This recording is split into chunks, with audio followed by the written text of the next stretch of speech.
They laughed at him, called him crazy, said he was wasting his time planting stones in the ground. But when the rains came, everyone was surprised and stopped laughing. In a farming village surrounded by red earth and acacia trees, there lived a man named Kwame. He was neither the richest farmer nor the strongest. But he was known for one thing: he never gave up, even when everyone told him what he was doing was not right. The village had been suffering from poor harvest for 3 years.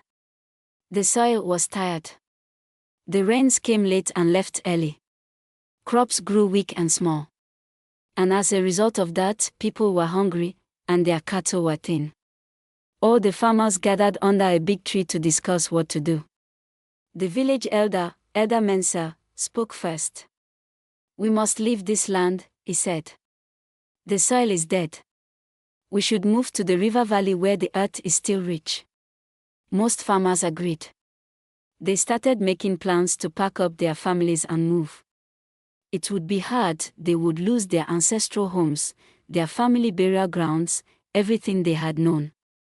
But what choice did they have? Only Kwame disagreed.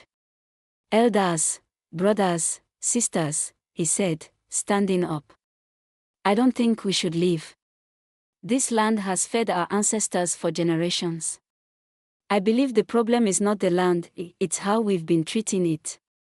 The other farmers laughed. "Kwame, you're young and foolish," one said. "The land is exhausted. That's a fact. You can't argue with facts." "I'm not arguing with facts," Kwame replied. "I'm saying we've taken from this land for years without giving anything back. We've planted and harvested, never letting the soil rest. We've not been feeding it. Of course it's tired. So what do you suggest?" Elder Mensa asked, curious despite himself. Before we continue, please take a moment to like, comment and subscribe to my channel, Storyline Haven. Thank you. "I suggest we heal the land before we abandon it," Kwame said. "Give me 1 season. If my method doesn't work, I'll move with everyone else. But if it works, we all stay." The farmers looked at each other. 1 season wouldn't make much difference to their moving plans. "Fine," Elder Mensa said. "Show us this miracle method of yours." The next morning, Kwame went to the rocky hills at the edge of the village.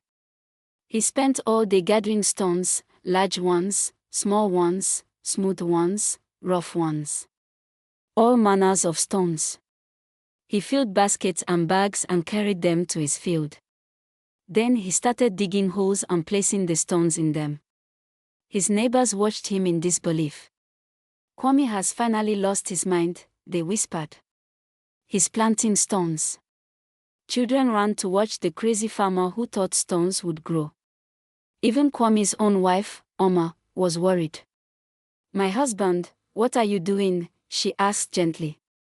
"Stones don't grow into crops." Kwame smiled. "I'm not expecting the stones to grow, my love. Just wait. You'll see." For weeks, Kwame worked.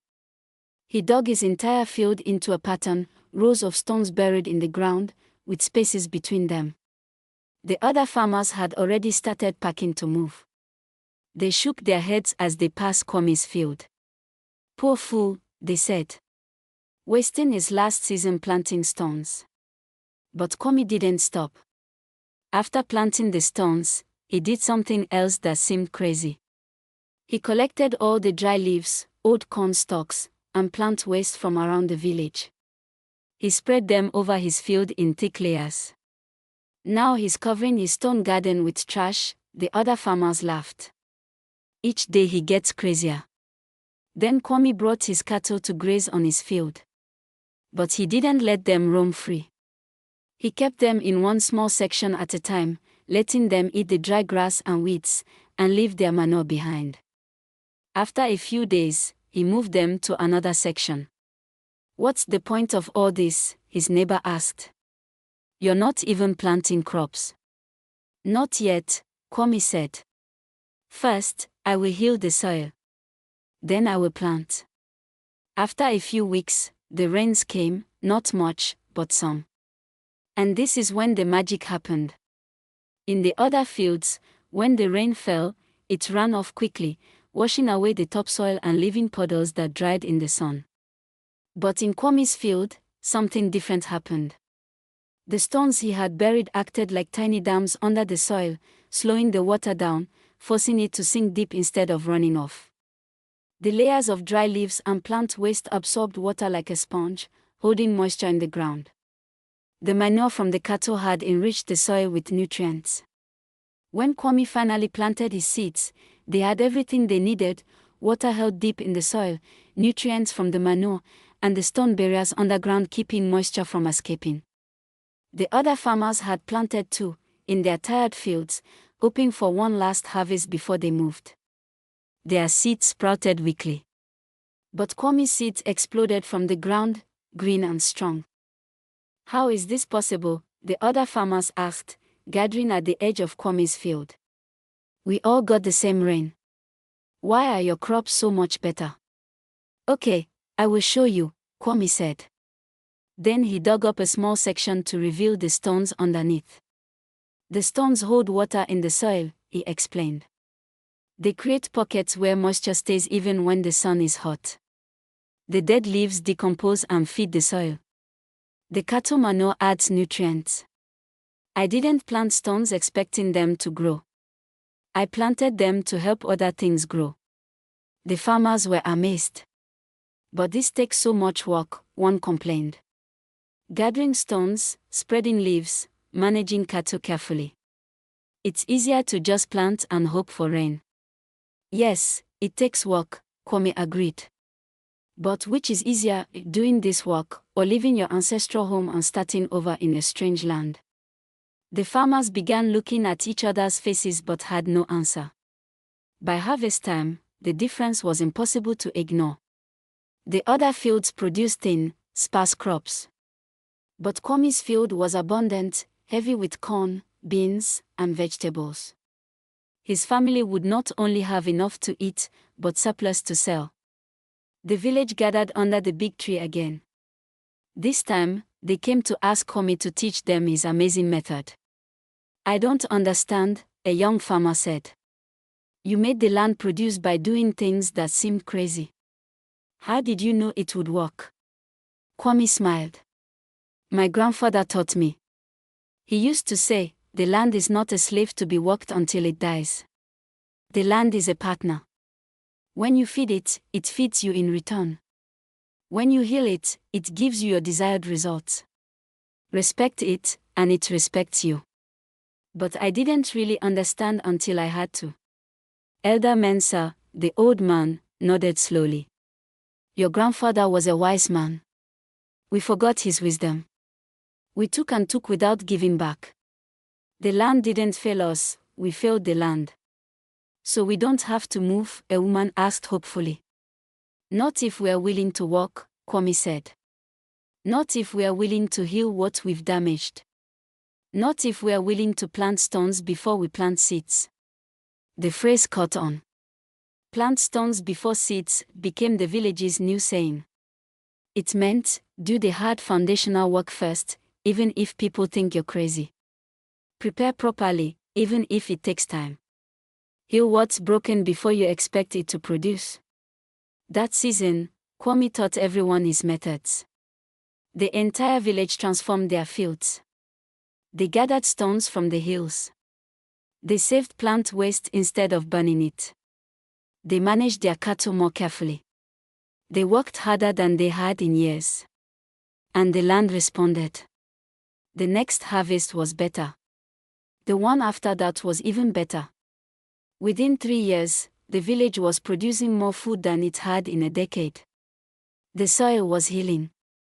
The earth was dark and rich again. The rains seemed to last longer because the ground held the water. Travelers passing through would comment, "This village is so prosperous. The soil here must be blessed." And the villagers would smile and say, "The soil is the same as everywhere else. We just learned to plant stones before we plant seeds." But the story doesn't end there. Years later, when Kwame was an old man with grandchildren, a drought came. A real drought, worse than anything the village had seen. For 6 months, no rain fell. The sun burned mercilessly. Other villages lost everything. Crops died. Cattle died. People started to starve. But in Kwame's village, because of the stones buried deep in the soil, because of the years of building up the earth with organic matter, because of the careful water management, the crops struggled, but they didn't die completely. The village had food. Not abundance, but enough. Enough to survive. Enough to share with refugees from other villages who had nothing. People came from far away to see the miracle village that survived the great drought. They expected to find some special secret, some magic trick. What they found was simpler and harder than magic: years of consistent work. Years of healing the land. Years of planting stones before planting seeds. A young man from a suffering village asked Kwame, "If we start now, using your method, will our land heal in time?" Kwame looked at him seriously. The best time to heal your land was 10 years ago. The second best time is today. Start now. Your children will thank you, even if you don't see the full results yourself. And so the knowledge spread. Village after village learned to plant stones. Not literal stones in every case, some places use different methods. But they all learned the principle: heal the foundation before you expect results. Do the hard work that others mock. Prepare for the future even when the present is difficult. Kwame died at an old age, surrounded by family, in a village that was green and prosperous. At his funeral, people came from 20 different villages to pay respects. They brought stones from their fields, stones they had planted because of what he taught them. They piled these stones on his grave, building a monument. And on the largest stone, they carved these words: "He taught us to plant stones before seeds." He saved not just one village, but many. Years later, Kwame's great-grandson would sit under the same big tree where the village meetings happened, telling this story to children. And he would always end it the same way. People laughed at my great-grandfather because they couldn't see the results immediately. They thought he was wasting time. But he understood something important: real solutions to hard problems are rarely quick or easy. They require patience, work, and faith that today's effort will become tomorrow's harvest. The land taught him, and he taught us: you can't cheat the process. You can't skip the foundation. You can't expect to harvest what you haven't properly planted. Whether it's healing land, building character, or creating anything of value, you must plant stones before you plant seeds. And so the story teaches: success is not about working harder on the surface, it's about building a better foundation. When everyone else is looking for quick fixes and easy answers, the wise person does the deep work that others mock. They plant stones that won't show results today, but will change everything tomorrow.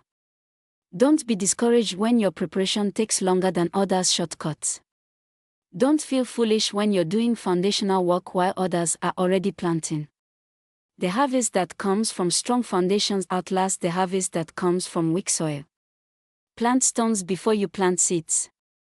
Do the invisible work before you expect visible results. Heal what's broken before you demand that it produce. This is the way of wisdom. This is the way of lasting success. And remember, the best time to start was yesterday. The second best time is now.